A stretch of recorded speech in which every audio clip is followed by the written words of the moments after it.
திமுக கூட்டணியில் காங்கிரசிற்கு குறைவான தொகுதிகள் ஒதுக்கப்பட்டதற்கு கட்சி பலவீனமடைந்ததே காரணம் என காங்கிரஸ் மூத்த தலைவர் ப. சிதம்பரம் கூறியுள்ளார்.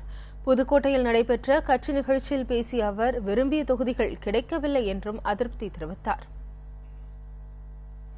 இந்த தேர்தலை பொறுத்தவரையில் நமக்கு 41 இடங்களைத்தான் தந்திருக்கிறார். அந்த 41 இடங்களிலே கூட நாம் விரும்பிய இடங்கள் கிடைக்கவில்லை, வேண்டாத இடங்கள் கிடைத்திருக்கின்றன.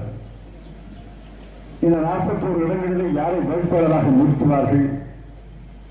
நாம் விரும்பும் வேட்பாளர்களா அல்லது ஏற்க முடியாத வேட்பாளர்களா என்று கூட எனக்கு தெரியாது.